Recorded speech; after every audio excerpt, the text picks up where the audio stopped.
मुख्यमंत्री धामी ने काशीपुर में नगर कीर्तन में की शिरकत। गुरु तेग बहादुर जी को दी श्रद्धांजलि। उत्तराखंड के मुख्यमंत्री पुष्कर सिंह धामी ने काशीपुर में स्थित ऐतिहासिक ननकाना साहिब गुरुद्वारे में माथा टेका और शिरोमणि गुरुद्वारा प्रबंधक कमेटी अमृतसर द्वारा आयोजित कीर्तन दरबार में भाग लिया। इस अवसर पर उन्होंने संगत के साथ आध्यात्मिक वातावरण में एकता और भाईचारे का संदेश साझा किया। मुख्यमंत्री ने श्री गुरु नानक देव जी की शिक्षाओं को आज के समाज के लिए प्रासंगिक बताया और कहा कि ऐसे आयोजन समाज में सद्भावना और नैतिक मूल्यों को सुदृढ़ करते हैं। काशीपुर में आयोजित नगर कीर्तन में शामिल होकर मुख्यमंत्री धामी ने गुरु तेग बहादुर जी की 350वीं शहीदी जयंती पर उन्हें भावभीनी श्रद्धांजलि अर्पित की। इस अवसर पर मुख्यमंत्री ने कहा, गुरु तेग बहादुर जी की 350वीं शहीदी जयंती के अवसर पर शहीदी नगर कीर्तन में शामिल होना मेरे लिए सौभाग्य की बात है। यह नगर कीर्तन केवल एक धार्मिक यात्रा नहीं है, बल्कि ये गुरु जी के बलिदान, साहस और उनके संदेशों को जन जन तक पहुंचाने का माध्यम है।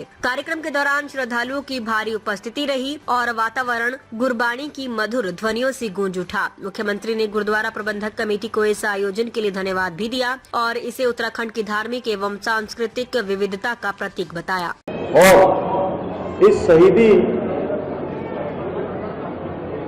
नगर कीर्तन के श्री ननकाना साहब आगमन पर संगत के सभी सदस्यों, सभी उपस्थित महानुभावों का मैं देवभूमि उत्तराखंड के मुख्य सेवक के रूप में आप सभी का हृदय से स्वागत करता हूं, आप सबका अभिनंदन करता हूं। ये मेरा परम सौभाग्य है कि मुझे आज गुरु तेग बहादुर जी के 350वें शहीदी दिवस के पावन अवसर पर आयोजित शहीदी नगर कीर्तन का हिस्सा बनने का शुभ अवसर प्राप्त हुआ और जैसा बताया गया कि नगर कीर्तन यात्रा असम के घोगड़ी साहिब से प्रारंभ होकर विभिन्न राज्यों से होते हुए 2500 किलोमीटर की यात्रा तय करके श्री आनंदपुर साहब पहुंचकर ये पूरी होगी।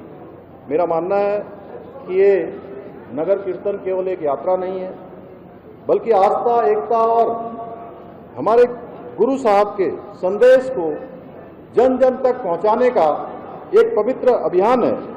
भाइयों बहनों, गुरु तेग बहादुर जी ने उस संकटपूर्ण कालखंड में अपने प्राणों की आहुति दी जब हमारे देश की संस्कृति, धर्म और आत्मसम्मान पर गंभीर खतरा बना हुआ था। अभी मेरे से पहले आदरणीय चीमा साहब ने बहुत थोड़े शब्दों में उसको यहाँ पर व्यक्त भी किया। मात्र 14 वर्ष की अल्पायु में ही उन्होंने अपने पिता के साथ मुगलों के खिलाफ युद्ध में अद्वितीय वीरता का परिचय दिया। उनकी वीरता से प्रभावित होकर उनके पिता ने उनका नाम तेग बहादुर अर्थात तलवार का धनी रखा था। उन्होंने कश्मीरी पंडितों पर हो रहे औरंगजेब के अत्याचारों के खिलाफ आवाज बुलंद करते हुए कहा था, मैं हिंदुओं का वीर हूं, किसी भी हिंदू से पहले मुझे मुस्लिम धर्म कबूल करके दिखाइए।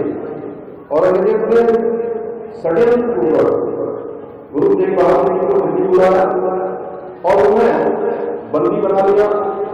फिर फरमान सुनाया, या तो मुस्लिम इस्लाम स्वीकार करो या हिंदू का वरण